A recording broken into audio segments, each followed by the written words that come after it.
O grilo fez essa cor assim. E daí você passa o tiro no papel, dá uma impressão de que aquele papel é velho.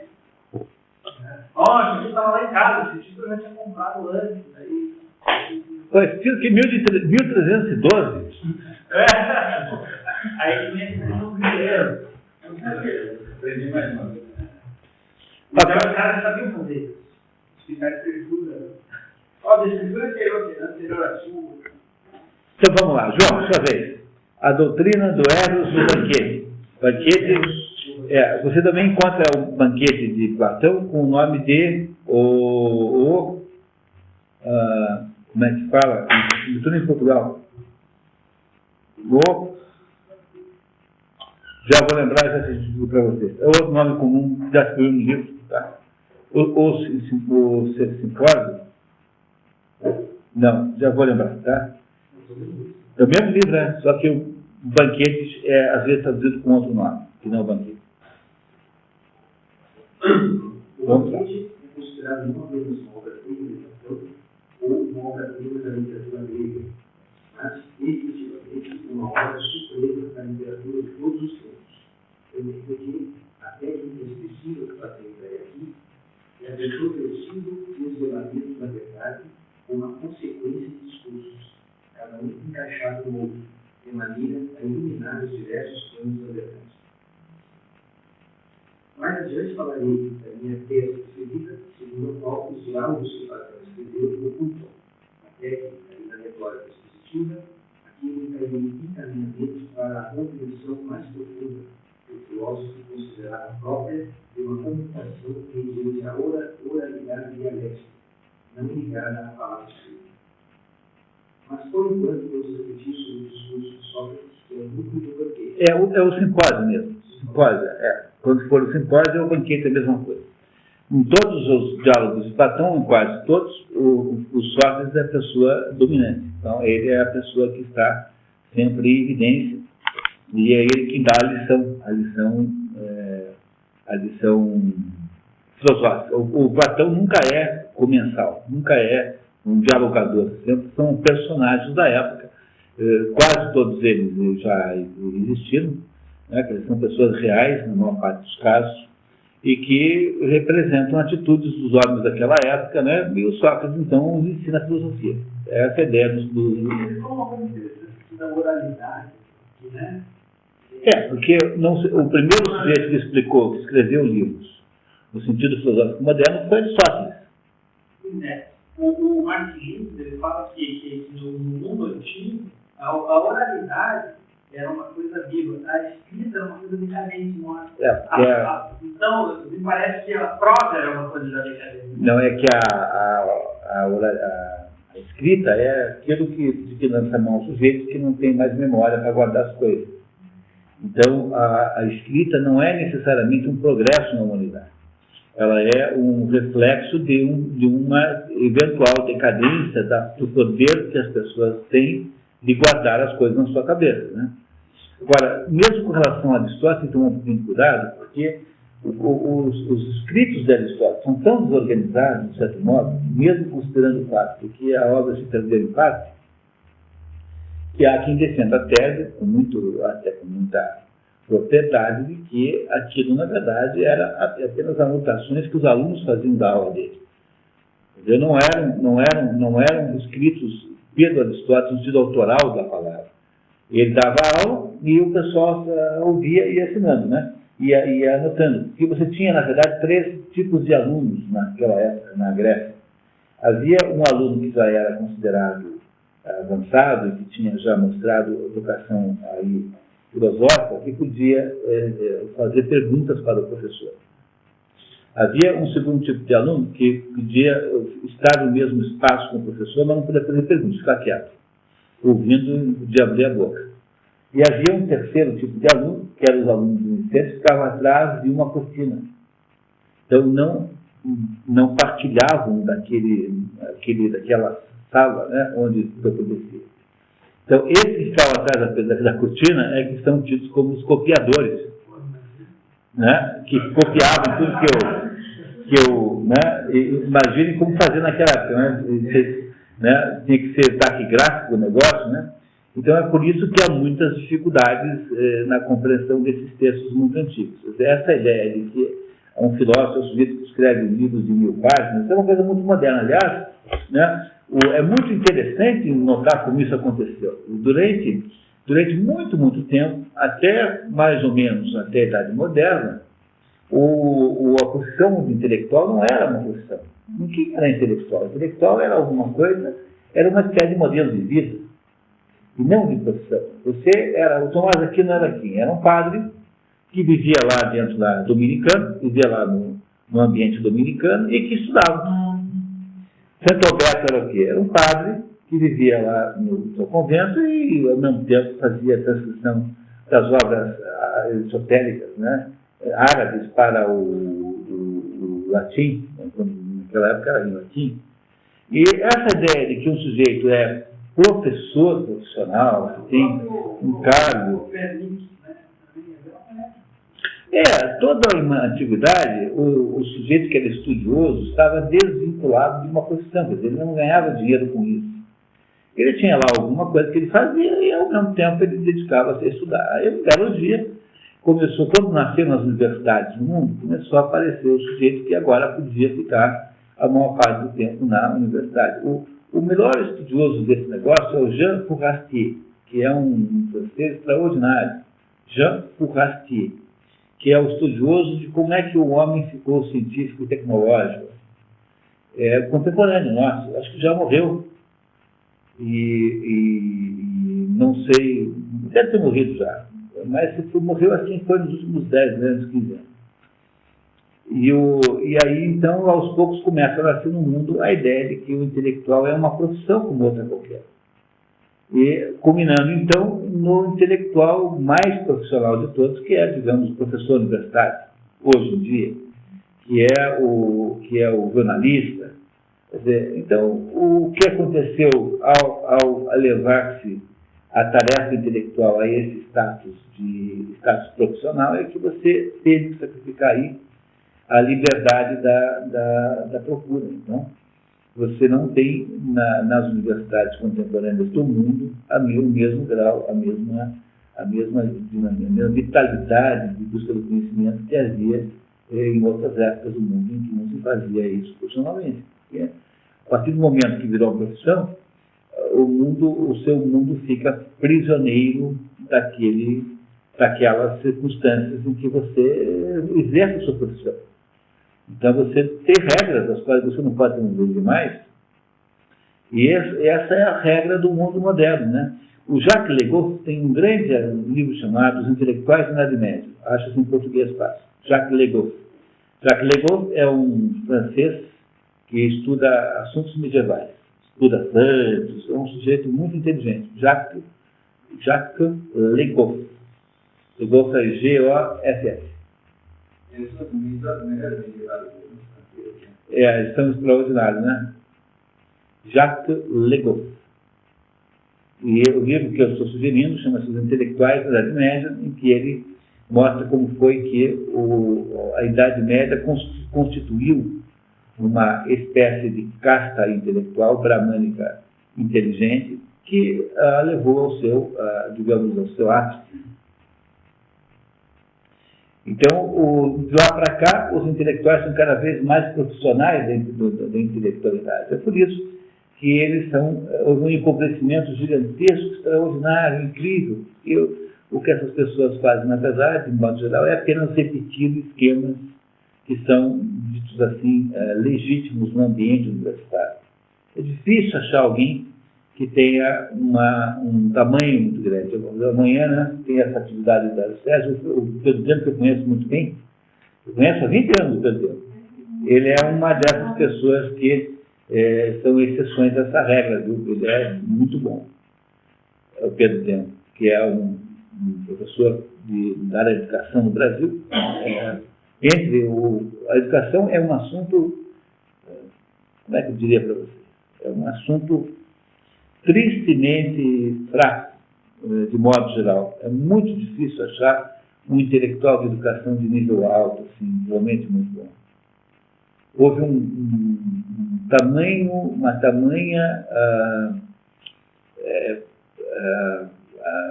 como é que eu diria assim, uma tamanha submissão da educação a processos de transformação de pessoas em qualquer coisa que se queria, que a educação, sobretudo nessa linha John Dewey para frente, talvez esse John Dewey seja o mais perigoso dele. Na verdade, tudo começa com o tal de Comênios.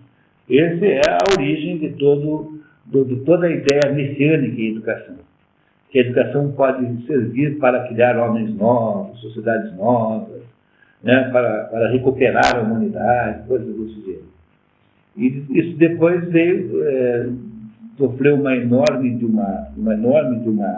sistematização com John Dewey, no Brasil, Anísio Teixeira, que é um discípulo número 1 do John Dewey aqui, e que depois veio vindo nessa linha até no Brasil, até chegar no Paulo Freire, né, que é mais ou menos o que tem hoje. Assim, né? Essas pessoas que acham que educação é um processo de formação de mundo novo.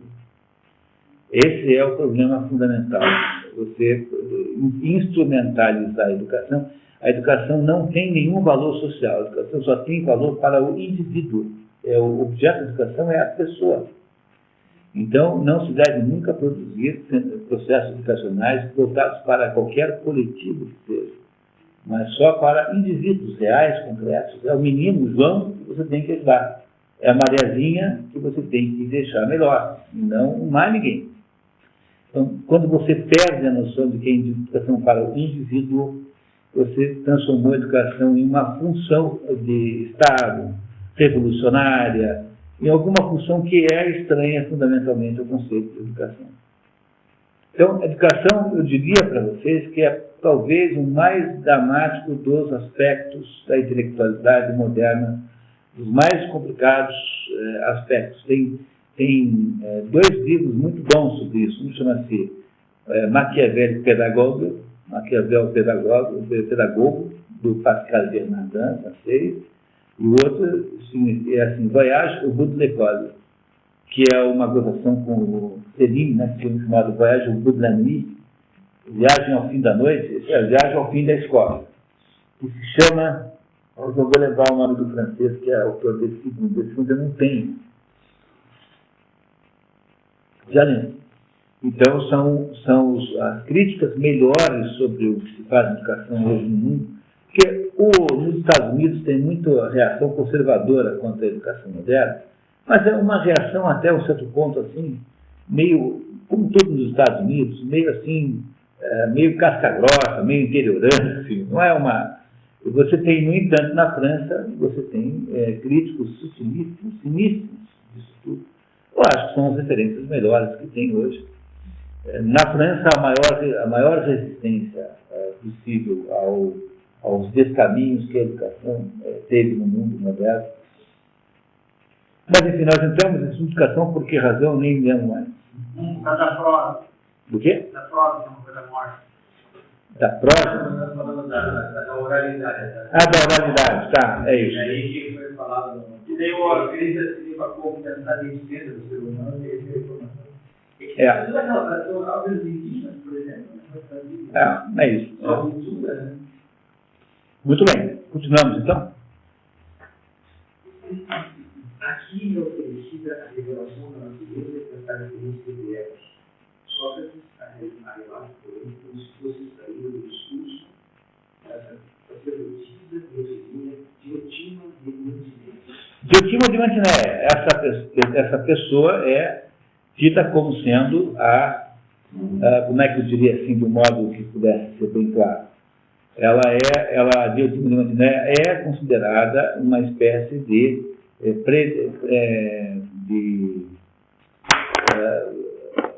professora do Sócrates, mas professora de assuntos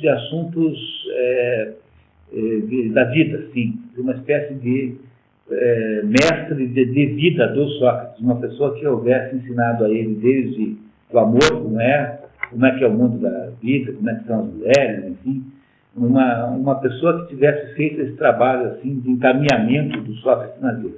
Essa Diotima de Mantiné. de mantimento, que também está no banquete lá conversando.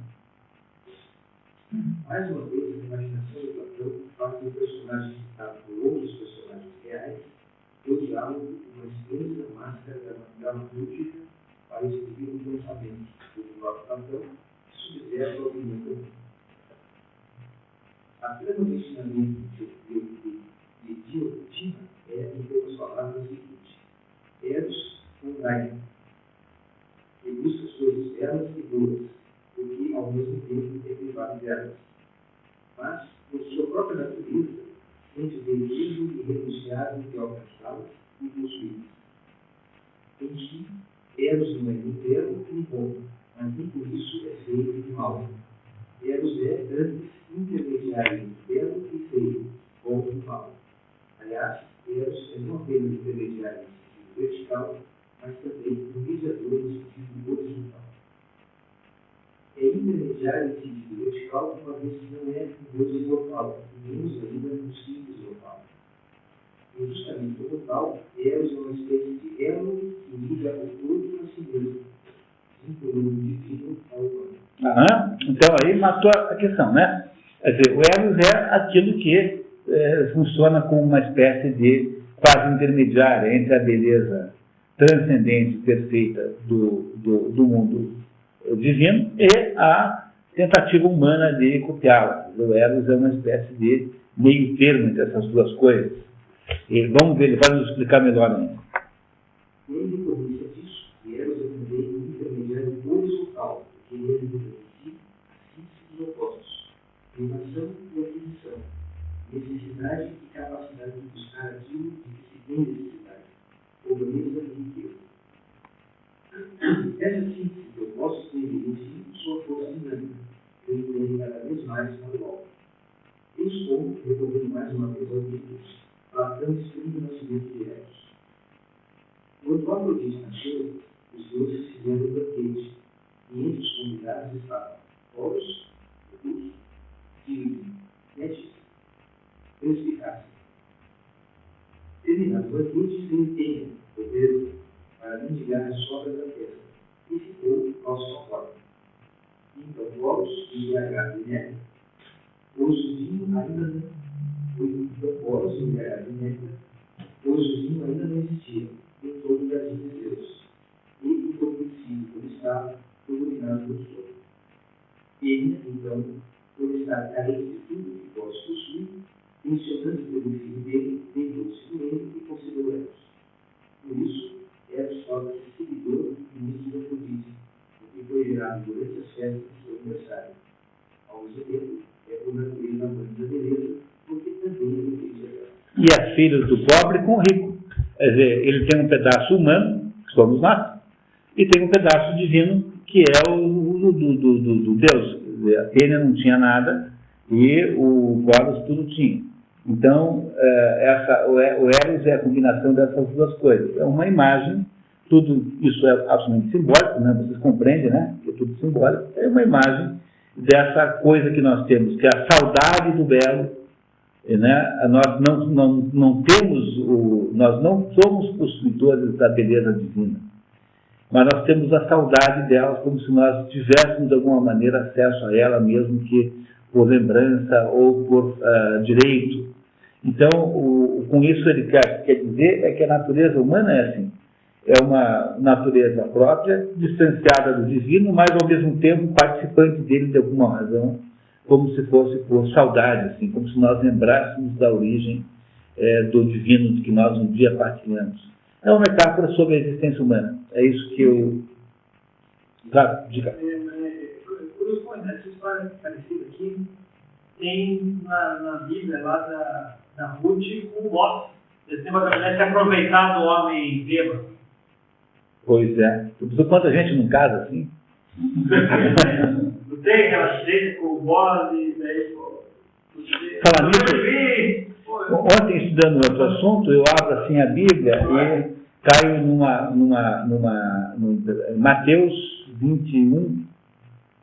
Mateus 21, se eu não me engano, que conta a história dos maus servos.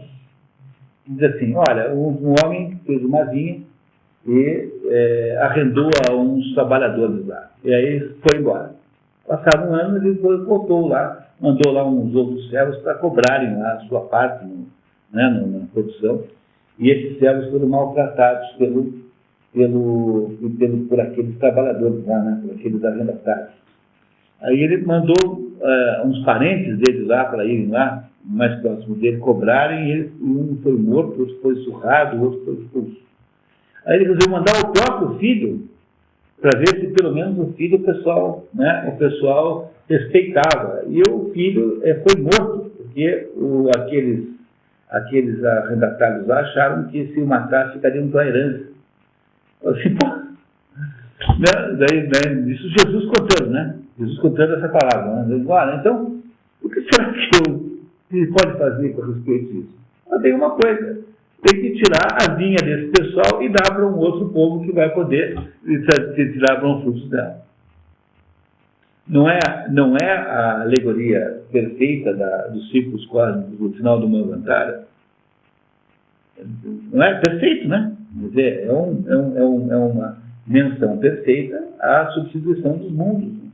Ao que chega um momento em que você não tem mais jeito, você tem que criar um novo povo para tomar conta daquele prêmio, né? Que é a vinha que Deus deu, né? Deus montou. Se estivesse morrendo com o povo judeu, ele tivesse muito. Acho que é muito, mas acho que é mais genérico do que isso. Mais genérico do que isso. Acho que é bem mais genérico. Embora possa ser uma maneira também de explicar. O judaísmo, na época do Caifás, não uma. Veja, o Jesus tem, né? Jesus falou que era isso. Fazer uma nova linha. Mas pode ser. Ok, vamos lá? Essa pobreza aqui era ela, né? Porque ela casou, ela fora da embriagada, ele seria mais tem ela, né? Porque ali para mim era só da festa e ficou próximo à porta, né? Acho que é próximo. Imagina essa tradução, assim, você vê para vocês terminado o banquete, né? Da apresentação, e primeiro, segundo, terceiro ali. Meu filho, a pobreza para mim era só da festa e ficou próximo à porta. É porque Penia aí, não sei se é necessariamente mulher, né? Não sei, fiz confuso aqui agora. É porque esses deuses, sabe como é que é, né? Esses deuses têm uma sexualidade assim difusa. Assim, tá? Então, você tomar cuidado com isso, porque, tá? Não sei, não pode ser que seja erro também de impressão aqui. Ok, vamos lá. O pai de Abelheiros oferece a imagem de sua identidade, que é uma síntese mediadora dinâmica das forças opostas que têm a pobreza e os recursos do desejo. Síntese mediadora dinâmica das forças opostas, tá? Claro? Muito bem. Você se entre povos, cabe a eles o destino desse, pois mais nada é sempre pobre e nada tem um bem delicado, como diz a maioria. Ao contrário, é muito inútil, descalço e sem carne, feita sempre no chão, sem cobertas, e dorme ao beleza, desde das portas ou no meio da rua, e solteira na vida, não é pobreza. A pobreza sempre ocupa. No porteiro da natureza, a pobreza sempre o acompanha. Por aquilo que respeita o pai, ao contrário, ele é misterioso com os gestos e os bons, é corajoso, audaz e virtuoso, otário e caçador, disposto sempre a tramar línguas, apaixonado pela sabedoria, cheio de segredos, difícil de filosofar, mágico extraordinário, muito cedo, sofístico. Vem cá, vocês estão percebendo que extraordinária situação é essa? Não é o ser humano isso? É aquilo que eu disse para vocês lá no começo, né? O ser humano tem um pedaço que é reflexo de Deus, então em que ele se acha Deus, até o ponto de até se achar Deus, e tem um pedaço que é cinza pura, que é a matéria que não tem nenhum valor, que é perecível. Vocês compreenderam? Eu não terminei de contar isso no início, mas assim, do mesmo modo que Deus nos cria a sua imagem e semelhança, mas ao nos criarmos como seres autônomos, nos concede livre-arbítrio, e aí nós temos o direito de tomarmos decisões independentes da vontade dele, Isso acontece, de certo modo, também nas coisas humanas também. Nós fazemos a mesma coisa com as coisas que nós temos aqui. Nós criamos coisas que não necessariamente nós controlamos. E onde isso acontece com maior clareza, assim, de uma coisa quase assim, de natureza assim, espiritual, é quando você inventa uma personagem de ficção. Se você inventar uma personagem de ficção, quem quer que seja, um inspetor de polícia, qualquer personagem, você vai descobrir que, num dado momento, essa personagem resolve tomar conta da narrativa. É como se fosse o homem querendo dizer para Deus que ele tem também livre-arbítrio e quer fazer do jeito dele. Então, isso é a experiência que todo artista tem. Todo escritor de ficção passa por essa experiência de sentir que há uma certa rebeldia das personagens aos seus desejos. Contei para vocês que a minha filha Clara resolveu matar a Angela Frota por causa disso. A Clarinha tinha 10, 12 anos, fazia uns contos policiais com a Angela Frota, que ela inventou. Ela lia comigo livros de... Uma época eu andei lendo literatura policial, eu tinha uns 300 livros. Tudo que havia para ler, eu li, de literatura policial. E ela ficava lendo comigo. Então ela ficava lendo, ela ficava me ajudando a solver os mistérios. E ela sempre sabia melhor que eu o que tinha acontecido, porque criança tem uma espécie de simplicidade, ela não se deixava enganar pelas pistas falsas. E eu caía o tempo todo como pato, né? E ela então sempre descobria antes de mim quem era o assassino. E aí ela resolveu fazer uma detetive chamada Angela Frota, que fazia assim também experiência e tal, né, participava de aventuras. Um dia eu perguntei, Clara, faz tempo que eu não me mostra uma aventura da Angela Frota. Onde é que ela está? Eu falei assim, a Angela Frota, eu matei. Mas como matei? Eu corri lá de um barranco, arrumou um acidente que ela caía de um barranco lá e morria. Eu falei, por que você fez isso? Porque ela estava me namorando e tal, queria tomar conta da história, queria dizer o que tinha que escrever. Pois isso acontece exatamente assim. Olha, é uma coisa impressionante, você não controla mais. Chega numa hora e a personagem declara a independência em relação ao autor. É a mesma coisa, microcosmicamente e simbolicamente, que acontece na relação entre Deus e o ser humano. Deus criou o ser humano com um plano, mas o ser humano tem autoridade para ir contra esse plano. E é essa autoridade justamente que permite que o diabo tente. É essa autoridade que permite, então, que o homem tente substituir-se a Deus, que é o que se chama de gnosticismo, que é o que mais ou menos está faltando no mundo contemporâneo. Pois aqui, nessa história do Eros, né, que o Platão está contando, né, no forma do diálogo, né, está claro que o Eros é um indivíduo como um ser humano. Ele é uma espécie de modelo de ser humano. Ele tem um pai que é divino e uma mãe que é material, é pobre, portanto é só matéria. E é por essa razão que ele tem uma duplicidade, uma ambivalência que vai nos ajudar a entender o que ele quer nos provar. Continuamos, por favor? E por sua natureza é imortal e imortal. Acho que no mesmo dia pode florescer e diz, quando ele suscita seus expedientes, quando ele suscita seus expedientes, ora, ao contrário, morre, mas depois volta a viver, por causa da natureza do Pai. Tudo que consegue volta sempre fugir das mãos, de modo que Eros nunca é nem pobre e recursos nenhum. Platão vai ali, esclarece que, propriamente falando, Eros representa toda forma de atividade humana que tem para o bem, mas, por uma restrição de caráter linguístico, só é chamado de Eros a tendência ao bem na dimensão do bem. Em geral, propriamente falando, Eros é a tendência para o bem em todos os sentidos, como o desejo de possuir para sempre. Em particular, Eros realiza a tendência ao bem na dimensão do verbo, para procriar no verbo. Isso certamente seria vida, mas nada na dimensão do físico. Aqui ocorre, como consequência do Eros, a procriação com que o mortal, nascendo dos seres, procura tornar-se imortal. Mas se realiza também na dimensão espiritual da alma, uma vez que é justamente o verbo, o grupo do Eros, que faz nascer na alma suas melhores virtudes, suas obras mais brilhantes. Mas Eros na dimensão do belo, alcançando níveis cada vez mais elevados, como se percorresse uma escada que o leva ao vértice do belo absoluto. Eros faz da beleza que vem encarnada nos corpos e, pouco a pouco, toma consciência que a única é a beleza e única é a beleza que se realiza em todos os corpos. Partindo da beleza dos corpos, Eros passa a compreender que a beleza das almas é superior a essa. Amar o homem significa amar não o seu corpo, mas a alma.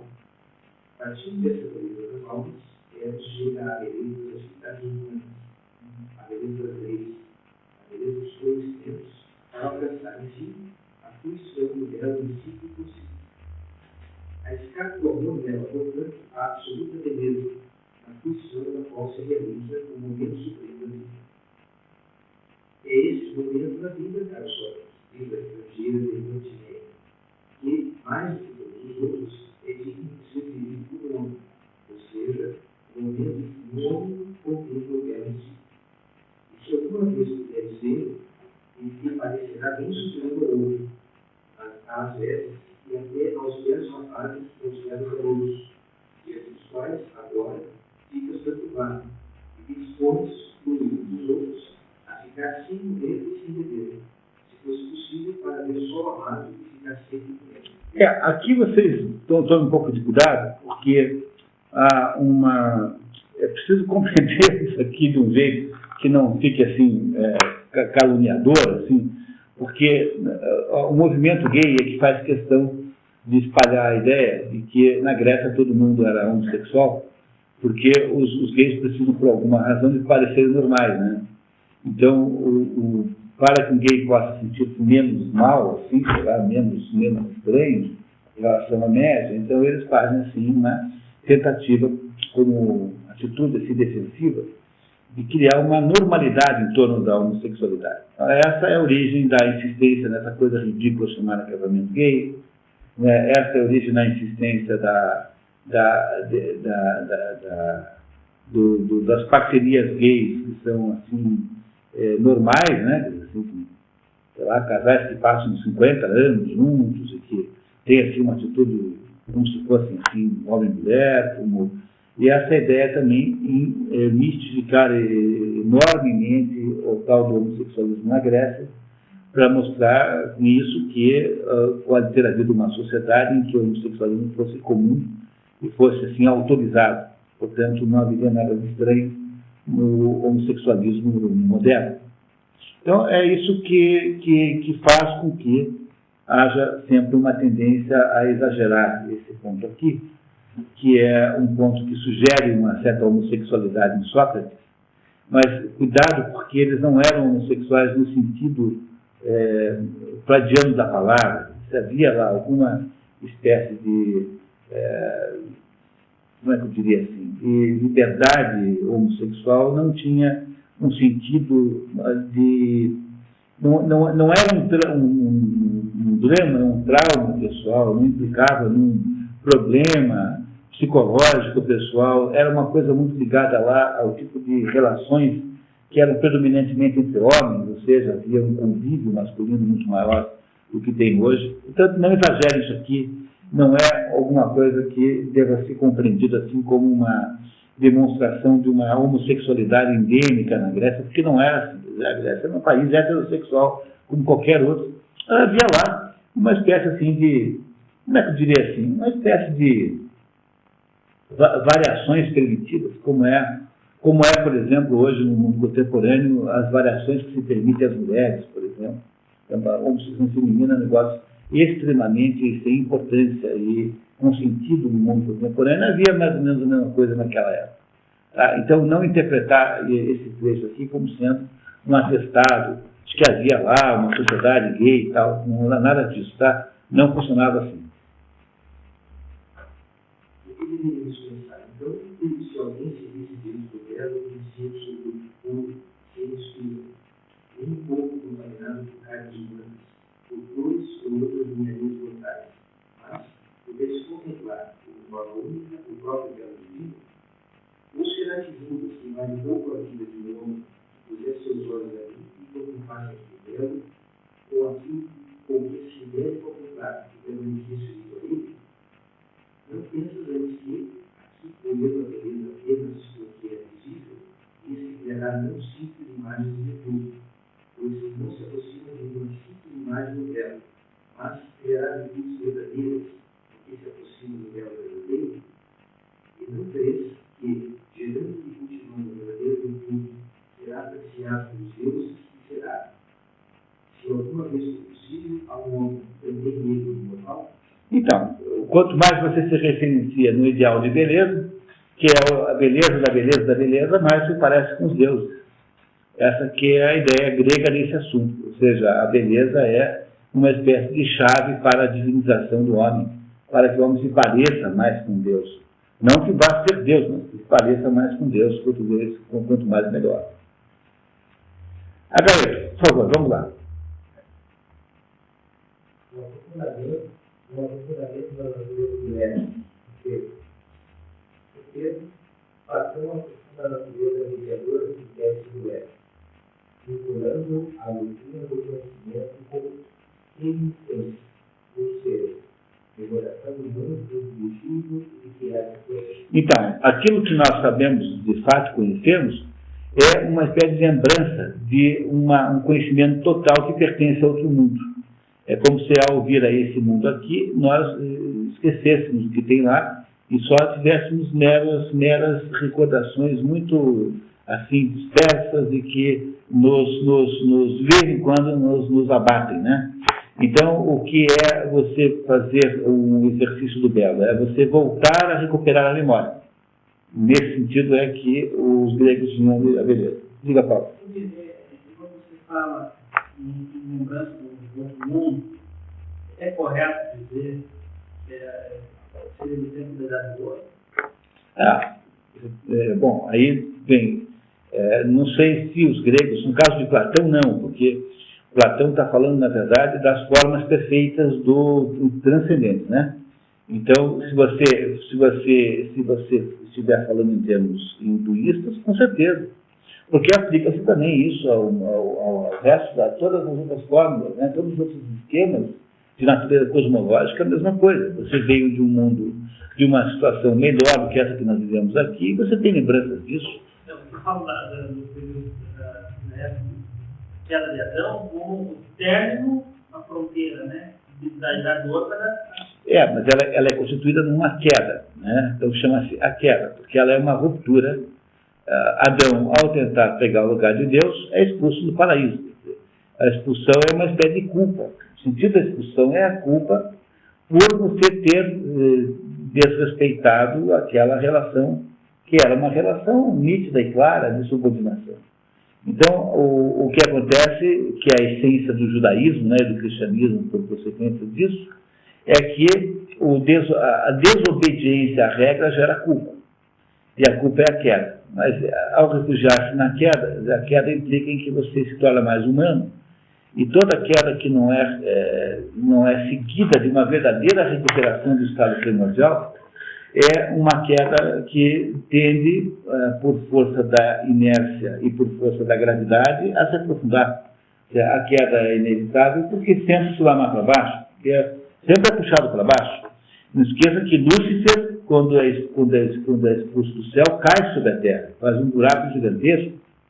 Esse buraco é onde estão os círculos do inferno de Dante. Quer dizer, aquele buraco gigantesco, como se fosse um cone invertido, onde estão os círculos do inferno de Dante Alighieri, é o buraco que foi causado pela queda de Lúcifer ao cair sobre a terra. Uma queda, portanto, de proporções significativas, né? Nada menos do que um diabo, né, mereceria, né, como estrago, né? É isso. Então, o que acontece aí é que esse desafio que o homem faz a Deus, caindo na conversa do diabo e comendo o fruto da árvore proibida, ou seja, tentando substituir Deus e tornar-se Deus por sua vez, é um desafio que desmistifica, desdiviniza o homem e o humaniza. E quanto mais longe você estiver da origem divina, mais você apenas a conhecerá por resquícios, mais apenas você a conhecerá por sobras que ficaram como lembranças vagas e esparsas, até no momento em que você não lembra de mais nada. Quando isso acontecer, como uma regra geral, então o homem desvinculou-se completamente da sua origem, portanto, a sua material, e sendo sua material, ele viverá completamente subordinado às regras da materialidade. E as regras da materialidade são totalmente quantitativas. São apenas de quantidade. Portanto, essas regras serão regras diferentes da regra que até então existia. Então, essa materialidade do mundo contemporâneo tem, obviamente, um sentido extraordinariamente claro dentro desse contexto. Mas é saudade de alguma coisa, Paulo. Saudade de alguma coisa que nós deixamos, seja do mundo das formas, do mundo transcendente, seja do ouro. É saudade de alguma coisa que nos antecedeu, em que as coisas eram melhores do que agora. Com certeza. Nós, originariamente amados, não companhia de Deus, contemplavam o mundo das ideias e da verdade. Mas, efetivamente, devemos as aves que feitos fortes, então, nós éramos como se fôssemos, né? Como se fôssemos anjos. Éramos alados, tínhamos asas. E essa alma caiu na terra, né? Sempre tem uma queda. Perde, é como um marimbondo que você queima as asas, ele cai no chão, assim, daí você pisa em cima. Não é assim que se mata a vespa? Que você controla, né? Você põe fogo na colmeia, aí as asas todas se queimam, e elas caem no chão, e no chão você pisa em cima e mata todos. Você se livra das vespas assim, é o método de matar vespas. Né? Então, é a mesma coisa aqui. Quer dizer, os seres humanos que teriam, portanto, veja, isso aqui foi escrito 400 anos antes de Jesus Cristo, né? E com baixíssima ligação entre o judaísmo e os gregos. Essa ligação é uma ligação muito improvável, embora possa ter tido contatos, mas contatos muito mais de natureza diplomáticos e turísticos que propriamente de contato de saber, né? Os judeus sempre foram uma sociedade introvertida. Esse contato só veio com Então, é muito provável que aqui você está vendo como é que um grego analisa a mesma coisa que você, a mitologia judaica, nos conta no Velho Testamento como tendo sido a origem da humanidade. E a humanidade foi criada, a história da origem da humanidade do ponto de vista judaico é assim, né? Deus vivia com os anjos no paraíso. Aí, um belo dia, Deus resolveu criar os seres humanos. E aí, teve um sujeito que não gostou dessa ideia, chama-se Lúcifer, que era um anjo. E aí o Lúcifer, então, resolve, então, rompe com Deus e torna-se inimigo dos seres humanos com um objetivo explícito de impedir que os seres humanos possam produzir o seu destino de serem como se fossem deuses, ou seja, estarem próximos a Deus. Então, o diabo é inimigo sistemático do ser humano, não é inimigo de Deus, porque Deus não tem inimigos. E o que faz o diabo sistematicamente é tentar impedir que o ser humano faça a religação, que o ser humano faça o quê? Faça a ligação entre a sua natureza humana e a sua natureza transcendente. Impedir que isso aconteça é a obra sistemática, o único objetivo existencial da vida do diabo. O sufismo diz que o trono do diabo é menor que Deus. É isso mesmo. Fica no meio do caminho, está atrapalhando. É isso mesmo. Isso não é o misticismo islâmico. A Divina Comédia teve uma inspiração forte do Ibn Arabi, que havia escrito antes do Dante Alighieri a mesma história, que é a da viagem iniciática. Você ia primeiro para o inferno, depois teve que ir primeiro para o inferno, depois você vai para o purgatório e para o céu. Esse trajeto primeiro no inferno também foi feito por Jesus Cristo. Jesus Cristo, quando ressuscita, antes ele desce na fundos mortos, que antigamente chamava-se inferno mesmo. A igreja trocou com nós dos mortos porque achou que era muito impactante, muito pesado, né? Então, primeiro você vai visitar o inferno, depois você vai para o purgatório, depois para o céu. Essa é a sequência natural. E uma das diferenças básicas entre o modelo do Dante Alighieri e o modelo de Ibn Arabi está em que, no modelo de Ibn Arabi, o diabo está no meio do caminho entre o céu e a terra. Quer dizer, ele está tentando impedir que aconteça essa união. Essa é a mitologia judaica. que é expressa no Velho Testamento e que eu estou aqui contando para vocês. Agora, os gregos que não eram judeus tinham outra maneira de falar a mesma coisa. Vocês percebem que é a mesma história, né? Só que com um jeito diferente. No fundo, é a mesma história porque há uma unificação dessas coisas todas, tanto no sufismo, quanto no judaísmo, quanto no cristianismo místico de Dante Alighieri. Essas coisas todas são unificadas porque, no fundo, a história é uma história só mesmo.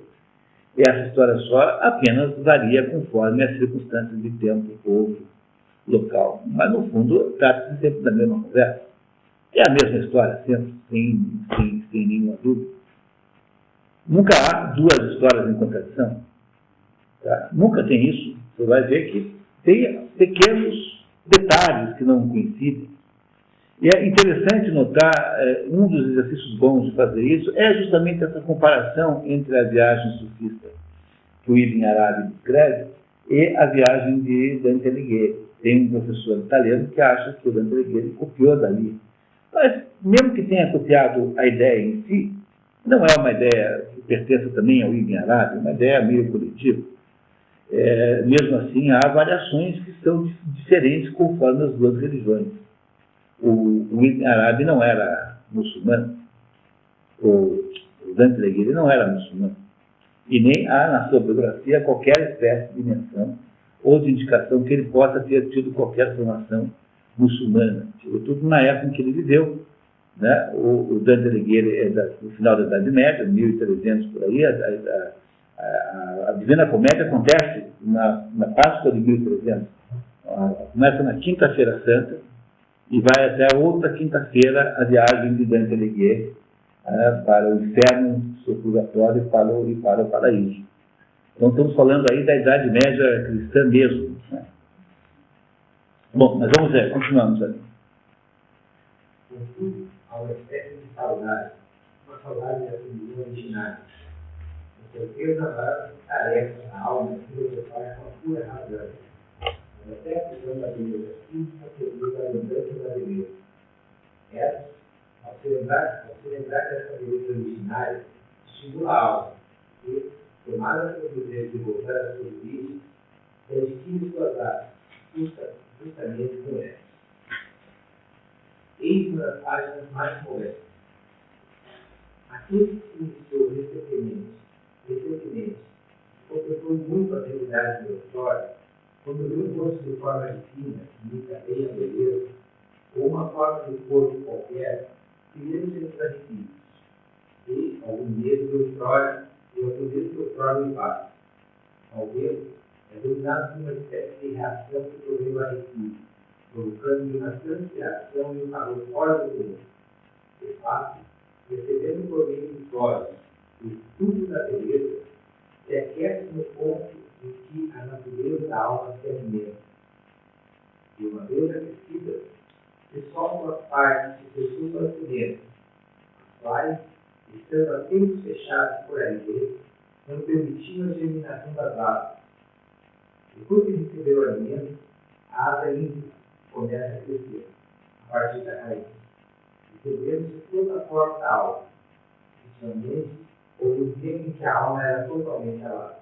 Então, aqui tem uma passagem extremamente poética em que ele está nos contando, Platão, que o que acontece com o ser humano quando se defronta com a beleza é que ele sente saudades do tempo em que, da sua origem, baseada na beleza total, e aí, de alguma maneira, acontece algum fenômeno interno de recuperação das árvores, como se nós nos tornássemos mais próximos de Deus ao ouvirmos a beleza. É aquilo que você ouve quando você ouve Barthes. Quer dizer, não é possível alguém não sentir alguma coisa diferente ouvindo Barthes, não é possível que alguém não sinta uma emoção frente a uma Messias de Handel, ou você não sinta uma emoção extraordinária frente a uma pintura de Cimabue, por exemplo, tá? A um grande pintor sacro, por exemplo, alguma coisa, algum grande artista é capaz de fazer você sentir alguma coisa que, de alguma maneira, o retira desse mundo e o joga numa outra situação qualquer que não é desse mundo. Esse poder que determinadas obras de beleza são capazes de fazer, é alguma coisa de que ele está falando aqui. Você muda de estado existencial. É a recuperação de alguma coisa que se perdeu e que você agora tem, volta a ter a consciência de cuja existência agora você volta a ter consciência.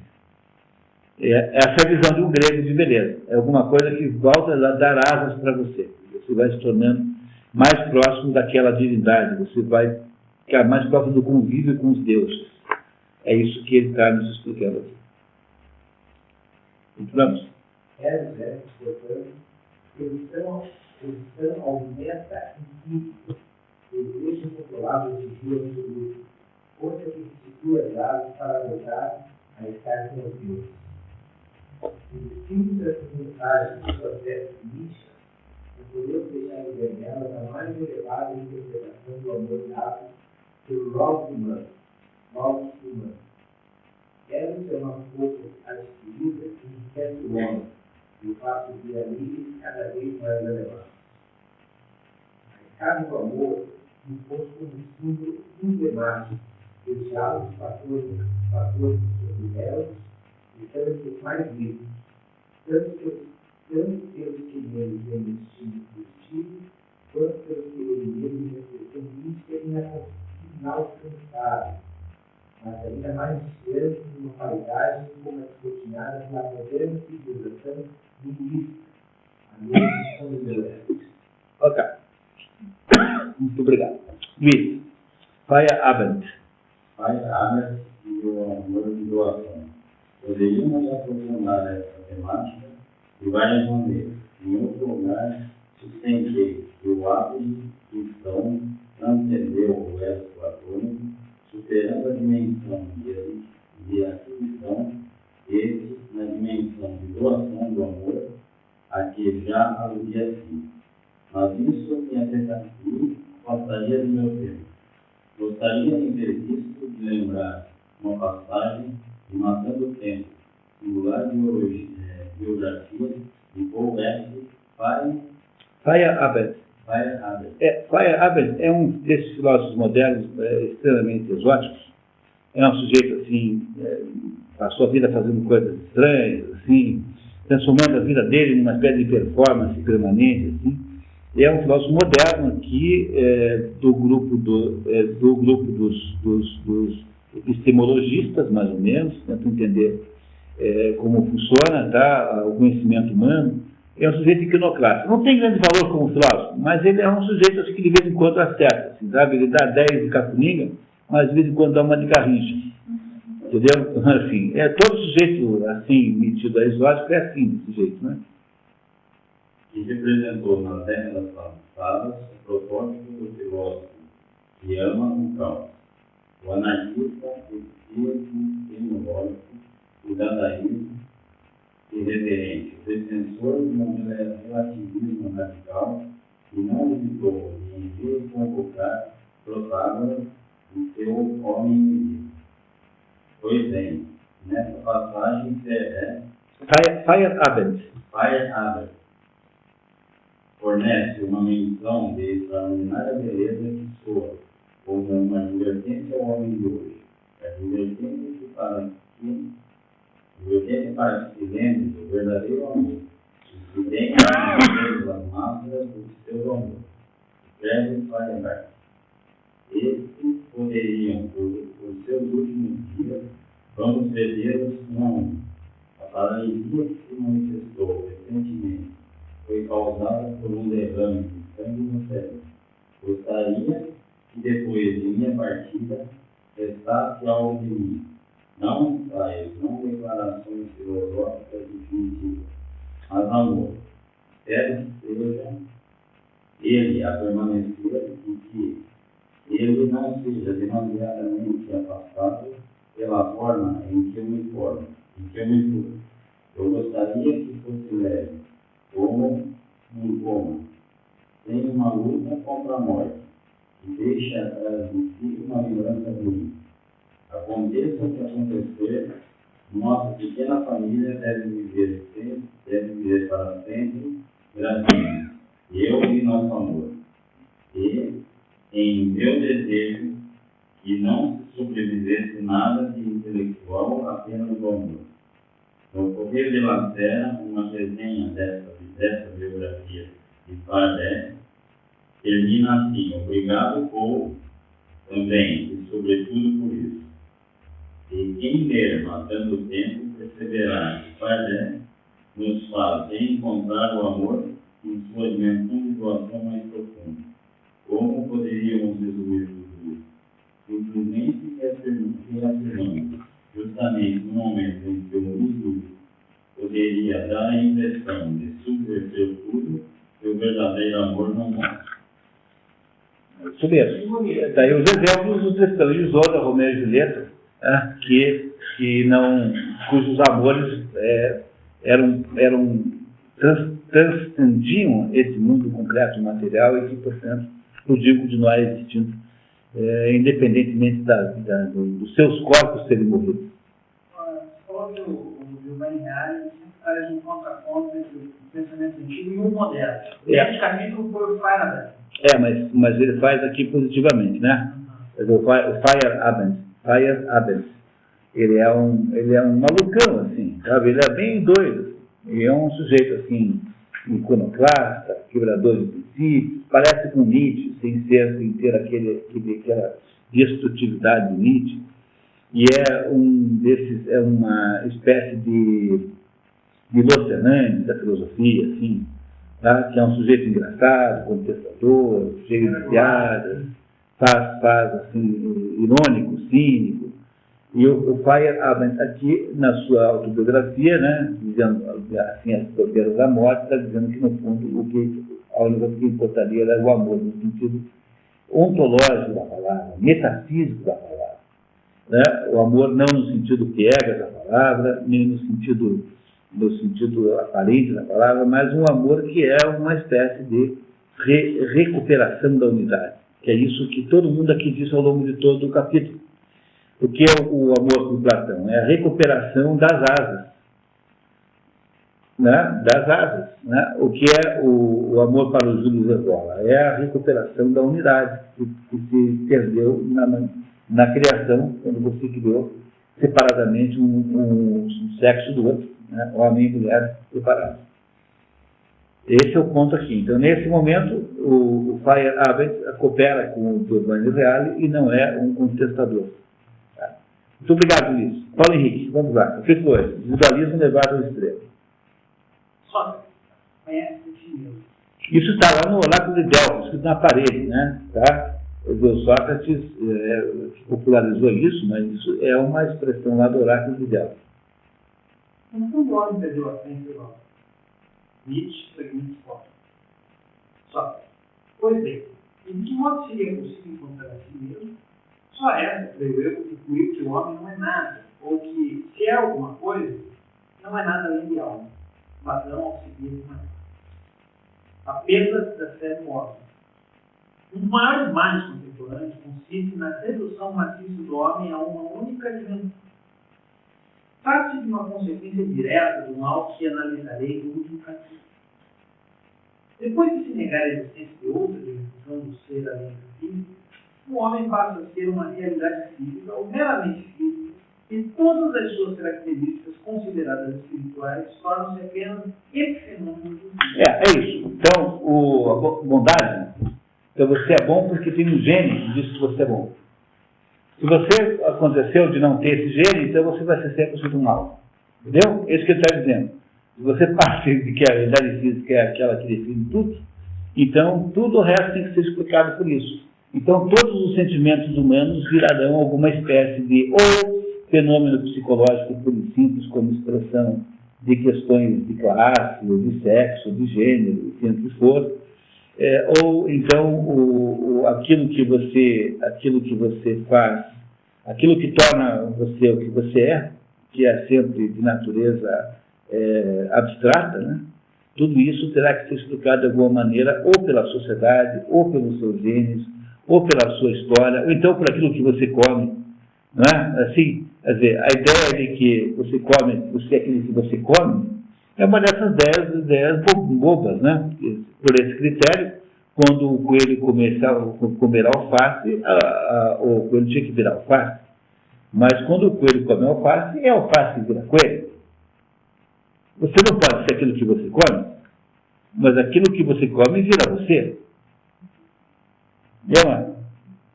No entanto, essas teses todas, né, você é produto da sociedade, você é produto da história, você é produto do meio social, você é produto do que você come, você é produto da sua genética, você é produto do seu tempo.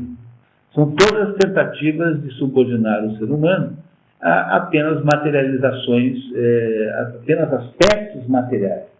São todas ideias completamente estapafúrdias. Você me dizer que comer batatas excessivamente pode ser ruim para a saúde, eu concordo. Mas aí dizer que o sujeito que come batatas excessivamente vira uma espécie de batata, eu acho que aí já é um pouco duvidoso, né? Então, ele deve ter muito pouca importância na sua existência psicológica, espiritual, que você come. No entanto, essa tese é uma tese de quem acha que comer é essencialmente a função fundamental do ser humano. Se você interpreta o ser humano como um tubo digestivo, então o que você come passa a ser importante nesse contexto de digeribilidade, mas isso é apenas uma visão materialista e primária do assunto, né?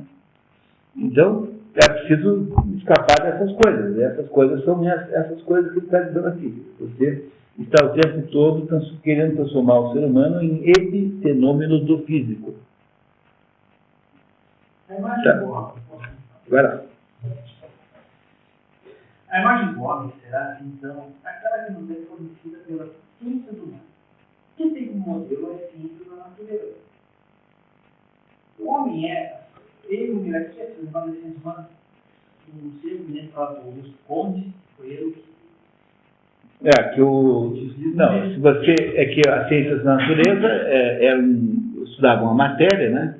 Na medida em que você vai se convencendo de que o homem é apenas uma função da matéria, então as ciências humanas vão se transformando com a cara da ciência da natureza. Então, hoje, a coisa mais comum que tem... Por exemplo, se você for estudar economia, numa pós-graduação boa, você vai estudar, vai fazer um curso de matemática o tempo todo. Não tem nada a não ser matemática aplicada, tá?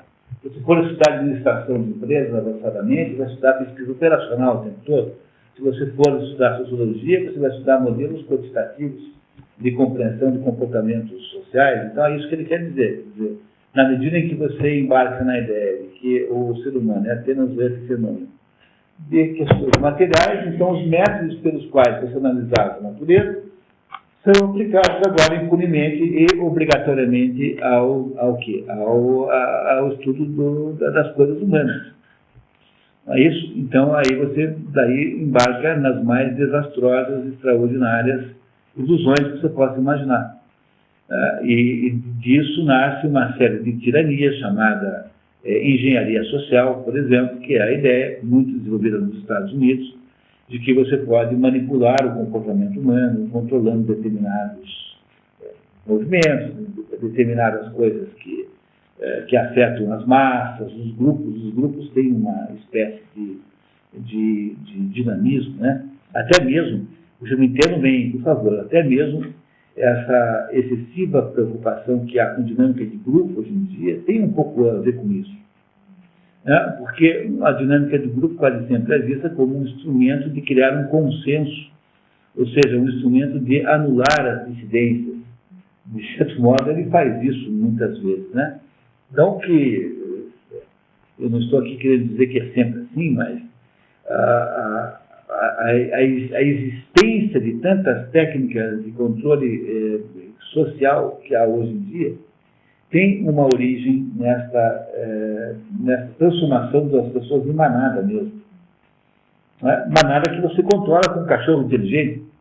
Né? Você pega um pastor alemão, pode dar conta de 200 ovelhas, sei lá.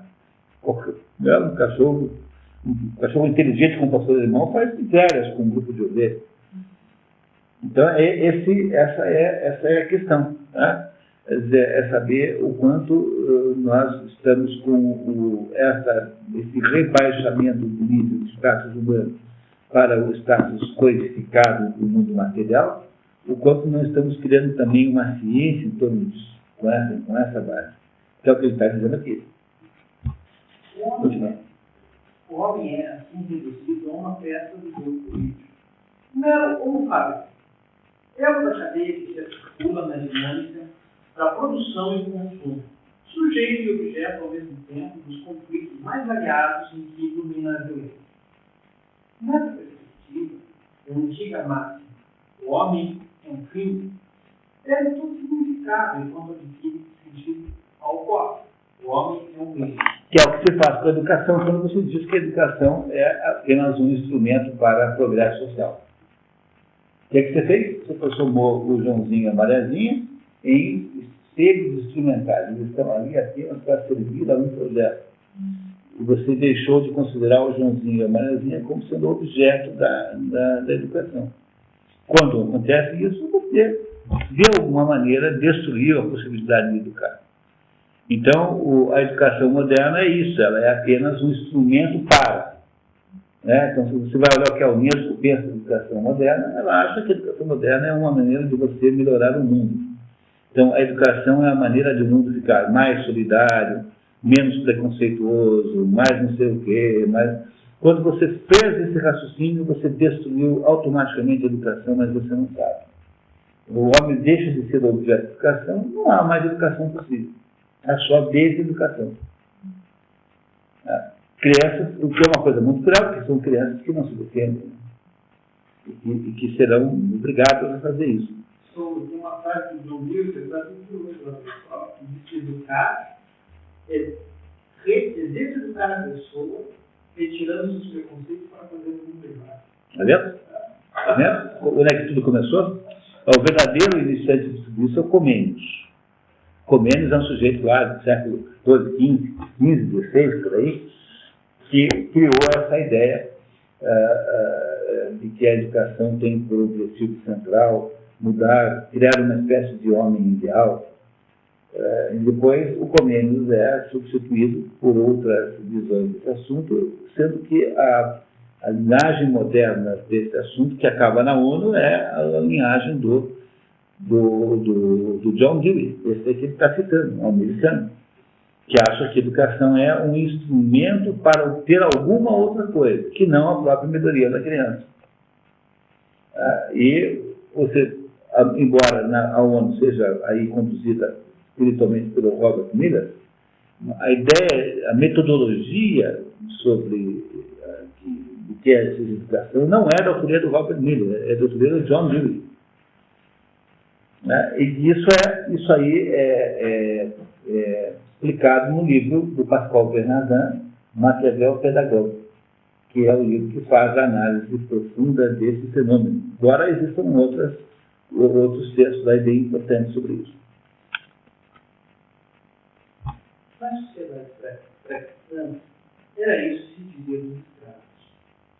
Filósofos da literatura de Aristóteles teorizavam da seguinte forma: todos os homens que diferem de seus semelhantes, tanto quanto a alma difere do corpo e do homem da terra, que estão nessa condição, aqueles cuja tarefa implica o corpo, que é o que eles individuais, são escravos da natureza, e para eles a melhor alternativa é submeter-se à autoridade da lei. Um escravo da natureza não pertence a alguém em potência, e por isso torna-se hipótese de algum outro sem nada. Não participa da razão apenas no que se refere à sensibilidade imediata, sem possuí-la propriamente, ao passo que os outros animais não têm sequer o grau de razão que compete à sensibilidade, mas obedecem às paixões. Se o modo de emprego difere pouco, porque uns e outros, escravos e animais domésticos, são utilizados para serviços necessários ao corpo. Então, Aristóteles está dizendo que é o escravo, do seu ponto de vista ontológico. Então, pode não ser uma pessoa que seja escrava, mas o que é ter a vocação para escravo? O que é ter vocação para escravo? É ser apenas alguma coisa que serve para outra.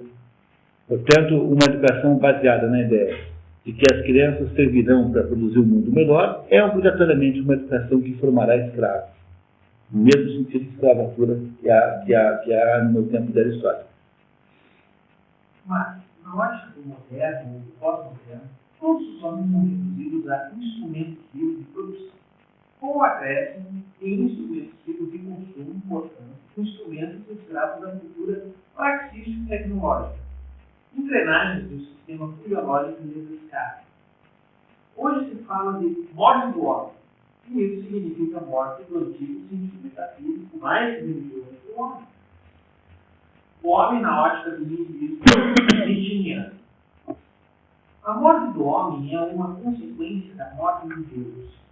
Se Deus está morto, e com ele desaparecem todos os ideais e os valores vinculados, o que resta do homem, que tinha um vínculo estrutural com Deus e com esses ideais e valores, encontramos a resposta no caminho do Nietzsche. O bem universal exige que se abandone o indivíduo, mas, preste atenção, esse universal não existe. No fundo, o homem perdeu a fé em seu valor, e por meio dele não atua um todo que tenha um valor infinito.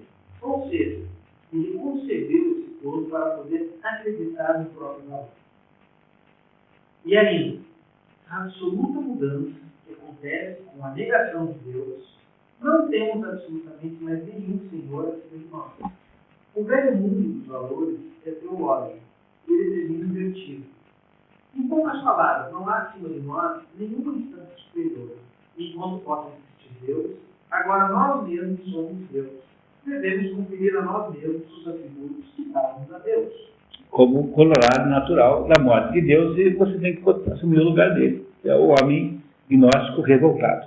No irmão Saramago. É que a diferença do Ivan e do Nietzsche é que o Ivan não está debatendo, o Ivan não está contrário ele não discorda da existência de Deus. Ele acha que Deus existe, mas que é incompetente.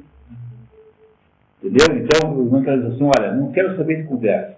Você botou aí crianças inocentes para sofrer, então eu não aceito a sua obra.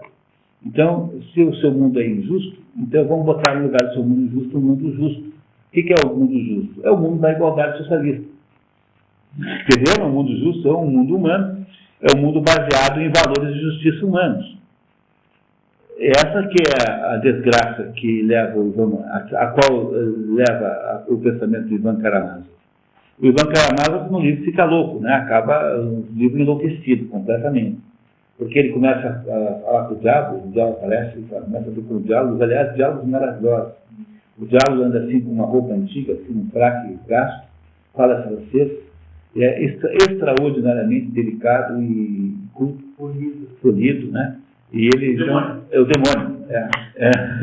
Fica falando com ele, vai ficando desesperado, né? Porque ele não vai compreendendo que o que ele fez, na verdade, foi apenas trocar de chefe. Né? Então, ele pensa que ele assumiu, mas, entendeu? Aquela história, né? Você detesta o seu chefe até o dia que você conhece o idiota que o substituiu. Né?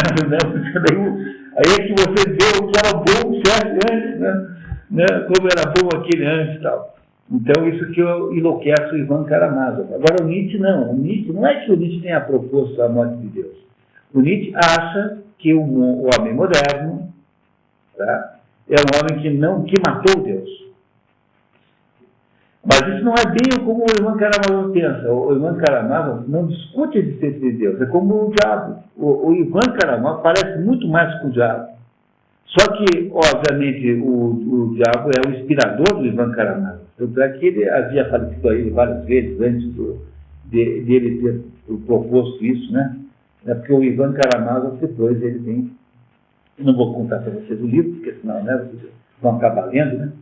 Mas o que separa o Nietzsche do Ivan Karamazov é que o Ivan Karamazov ele não duvida da existência de Deus. O que ele não concorda é com os métodos de Deus, quer dizer, ele acha que a caligrafia de Deus é muito ruim.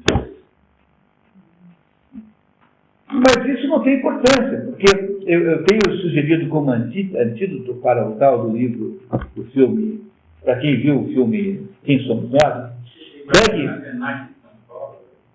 Agora tem uma versão nova, parece. Lançaram uma nova versão agora, deu tanto sucesso. Eu tenho sugerido como antídoto ver um filme que você pega na sessão infantil da locadora, chama-se Simon Birch. O Pequeno Milagre, em português. Então, o Simon Birch é a história de um menino que é chama-se Simon Birch, Pequeno Milagre em português. Está sempre na sessão infantil. Esse Simon Birch é o modelo do sujeito mau, assim. Ele é um anão, ele além de anão é surdo, do surdo ele é míope, então ele é um monstrinho, assim, horroroso, desse tamanho aqui, assim. Tá? Ele é uma pessoa completamente estropiada, assim. E o Simon Birch, ele nasce, e a primeira, Birch, B-I-R-C-H. B-I-R-C-H.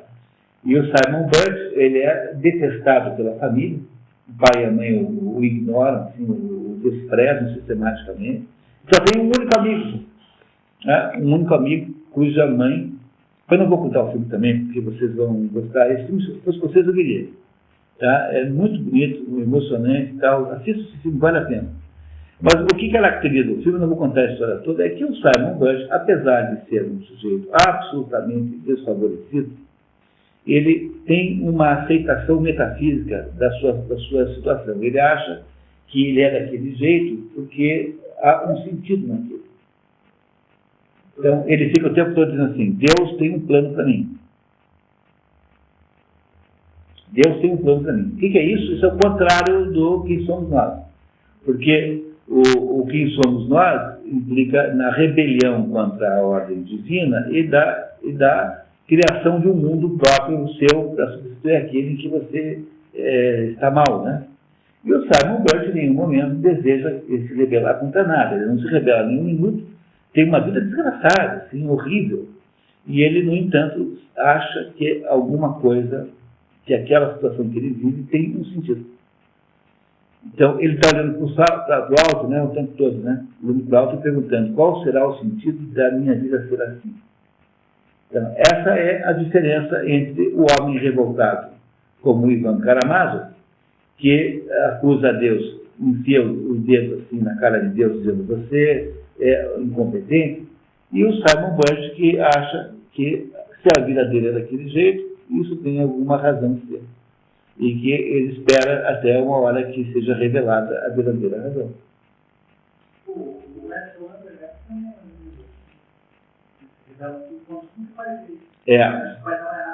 mas o Edson é como o Ivan, quer dizer, é como o Ivan. Edson Andergast, do Jakob Wasserman, que é um sujeito que o pai dele é um juiz, o pai dele então comete lá um erro judicial, e ele então quer fazer justiça com as próprias mãos. Na verdade, é apenas uma espécie de simbologia para essa mesma situação. Ele começa a ativar todos os processos do pai e entender o estado do pai. Ele é menino de 17 anos. Isso não. Tá, começa essa história com a Ferma Maurícios, né? Caso Maurícios, que é o primeiro livro dessa série, que depois deriva para Edson Andergast. Tem 3 livros em sequência. Mas o que eu queria dizer a vocês é que o fenômeno aqui, né, que está por trás dessa história, é o fenômeno da rebelião ou não contra do desejo de Deus. Quer dizer, no fundo, o homem sempre foi submisso, quer dizer, aquilo que parecia ruim na vida era visto como uma graça ou como uma purgação, alguma coisa que Deus queria. Muito embora você não entendesse, tinha algum sentido. Pois é, o homem moderno que se rebela contra o modelo de Deus e quer botar um novo modelo no lugar. Quer dizer, se você considera como sendo nova ordem mundial alguma coisa que está em contraposição com uma ordem que já havia, a nova ordem mundial é uma ordem humana no lugar de uma ordem antiga, que é uma ordem divina. Esse é o sentido mais concreto da palavra nova ordem mundial. É uma ordem em que o ser humano assume o lugar do mundo velho, que pertencia a alguma coisa transcendente que não. Ou seja, nós desacralizamos a vida humana. A vida humana passou a não ver nada mais sagrado, nada mais tem sentido sacral. Tudo tem, na verdade, alguma espécie de razão humana concreta material, e nos compete a nós, então, desvendar que razões são essas. Vamos lá, pessoal, só para terminar, mais ou menos, no ponto que dê para a gente continuar bem, vamos lá? A partir do momento que se negou Deus, e com ele todos os valores espirituais, espirituais não se obtém de forma alguma a emancipação total da humanidade. Em vez disso, a eliminação de todos os ideais, de todos os valores, comporta, contrariamente à tentativa de Nietzsche por fazer, uma queda no absurdo. A total infelicidade e a loucura, como poderiam demonstrar a própria vida de Nietzsche e seu fim na loucura. A verdadeira pergunta é: como se pode viver se a vida não tem mais sentido? E esse é o problema total de todos os filósofos do século XX. Então, a polêmica entre Camus e Sartre é essa polêmica. Né? Na sexta-feira que vem, acho que a próxima agora, com todos convidados, vou fazer uma palestra na francesa, é gratuito, no Café Filosofia, às 19 horas, na última sexta-feira do mês, sobre... É a primeira. Não, vai ser a 1ª de dezembro. 1º de dezembro, desculpa, perdão, é verdade. Tá? A primeira sexta-feira de dezembro. Dia 1, 2, né? Por aí. E vai ser sobre esse assunto, né? O Camus e o Sartre descobriram ambos que o mundo era absurdo. Tá? O Sartre contou a absurdidade do mundo no livro A Náusea, que é um livro muito bem feito, e o Camus escreveu a absurdidade do mundo no livro chamado O Estrangeiro.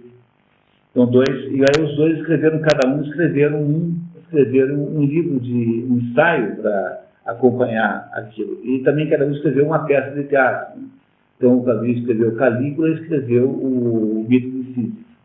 E o Sartre escreveu L'Être Lénien, ou Ser e o Nada, e a peça eu acho que é o Muro, se não me engano, agora de cabeça. E esses dois aí, então, defrontaram-se com a realidade do século XX. E depois que você se rebelou contra Deus, depois que você fez a sua declaração de independência enquanto juvenil, tudo parece absurdo. Então, na Náusea, você tem lá um fulano chamado Rocantin, que é o personagem central, que fica passeando assim numa cidade que tem um nome fictício, mas deve ser o Arco, que ele morou lá, foi professor lá, e tudo que ele olha ele dá náusea. As coisas todas, os objetos são nauseantes, porque tudo perdeu completamente o sentido. Vocês nunca tiveram essa sensação na vida? Uma sensação que todo mundo tem, que é realmente nauseante, que é uma sensação assim de inutilidade absoluta e geral em todas as coisas, que é talvez a pior e mais angustiante sensação que alguém possa sentir. No entanto, os dois tentam resolver o problema de modos diferentes.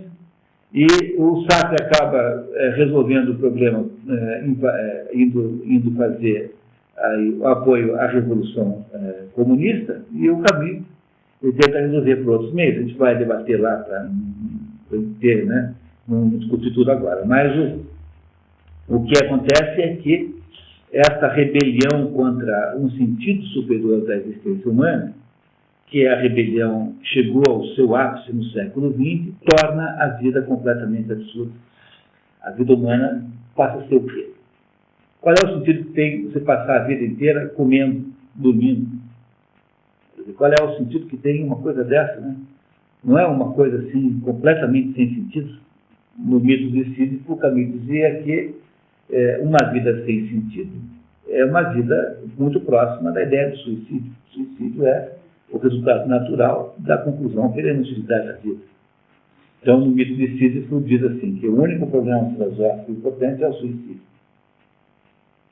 que é o livro que Camus escreveu para explicar a absurdidade do mundo contemporâneo. Mas é uma absurdidade que não é implícita ao mundo, mas é uma absurdidade que deriva de nós termos perdido completamente a noção de sentido, porque, indiferentemente do Simon Birch, né, o Simon Birch via sentido em tudo, até mesmo na desgraça enorme que ele vivia. Né? A vida do Simon Birch era horrorosa, no entanto, aquilo certamente tinha que ter um sentido. E é a essência do homem que devia ter recusado a proposta do diabo, porque ao lembrar que Deus havia proibido de comer daquela fruta, então é preciso lembrar assim, se Deus disse isso para mim, é porque tem algum sentido isso que eu não sei o que é, mas embora para quem não sabe é melhor prestar atenção. Compreendeu?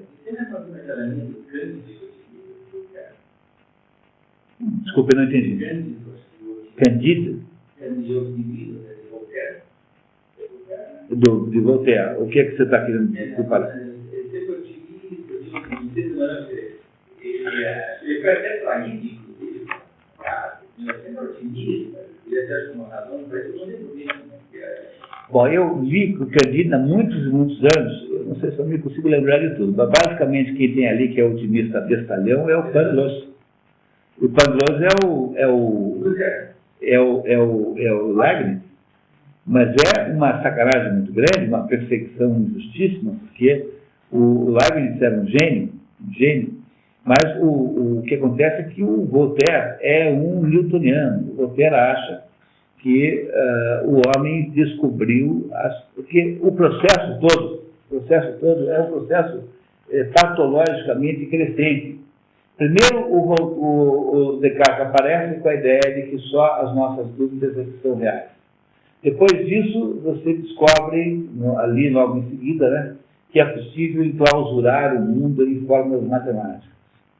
Então, o que vai acontecendo é uma espécie de pretensão crescente do ser humano em dominar as coisas todas, como se, por exemplo, de acordo com os mecanicistas newtonianos, entre eles Voltaire, o livro maior divulgação de Newton foi Voltaire que escreveu um livro para explicar Newton. E a ideia dos mecanicistas é que o mundo é tão previsível e tão compreensível pelo ser humano que não precisa de Deus. Para que tem que ter Deus? Se todos os processos são previsíveis e são esquematizáveis materialmente falando. Pode haver maior rebelião do que essa? Então, a ciência revela-se com uma atitude de prepotência epistemológica. Aí o homem comum, né, o homem com sensibilidade humana, revolta-se contra as agruras e maldades do mundo. E aí acha que Deus só estraga. Então vamos tentar fazer com o ser humano a mesma coisa que se pode fazer com os planetas. Vamos tentar construir, então, um esquema existencial humano que é tutelado pelo Estado, obviamente, porque quem é que pode fazer isso? Só o Estado, capaz de gerar um homem bom. E é esse o processo todo em que nós nos vivemos. No fundo, é um processo de rebelião gnóstica. Compreende? Esse é o ponto central. A rebelião de Adão e Eva é uma rebelião gnóstica. A tentação que o diabo faz é uma tentação para transformá-los em gnósticos. E eles caem. E eles simbolicamente caem porque nós temos essa dualidade existencial. Nós temos uma autonomia relativa a Deus, e nós, ao mesmo tempo, não somos nada perto de Deus. Quando a gente esquece que não somos nada, quando esquecemos que somos pó, então nós achamos que somos grande coisa. E esse conflito permanente acabou pendendo para o lado do gnóstico. Então, hoje em dia, o que você compreende como nova ordem mundial, como crise do mundo moderno, numa avaliação não tradicionalista, né? Quer dizer, não olhando para a explicação que a Renan não daria, uma explicação que um filósofo daria. No fundo, o que nós fazemos hoje é uma tentativa de substituir Deus. O homem, finalmente, a conversa do diabo lá de Adão e Eva tornou-se uma regra absoluta dentro da humanidade. Nós não queremos fazer cópias de seres humanos. Quer dizer, quando você quer fazer cópia de seres humanos, é que você realmente decidiu ser Deus. Você decide cancelar a morte, cria esse negócio de congelar pessoas, e assim por diante. É uma rebelião contra a nossa própria condição. E é o modo pelo qual nós vamos nos enterrar, vamos cair num buraco e vamos nos atirar dentro. Como estamos fazendo, de alguma maneira, do ponto de vista da nossa humanidade. O mesmo livro que eu tenho agora, nesse sentido, ele fala o seguinte: nós estamos lá no campo de concentração, né, e os colegas, a todo momento, eles se perguntam assim, será que há um sentido de a gente estar aqui, né, nesse campo de concentração, de sobreviver? Os colegas do Victor Frankl se perguntam, será que nós vamos sobreviver, mas ao contrário, o que vale a pena a gente sofrer todo esse sofrimento? Né? E o Victor Frankl, ele pensa ao contrário. Será que todas essas mortes, esses sofrimentos que estão ao nosso redor, deve ter um sentido? Porque, pois ao contrário, não valeria a pena sobreviver. Pois é, justamente, esse é o ponto, né? Esse é o ponto central, né? Isso mesmo. E é isso que você entende quando você compara, por exemplo, no ano que vem, na programação de encontros de livros, né, vai ter assim, o livro de Jó numa quinzena e na outra quinzena tem o Prometeu Acorrentado, de Éster.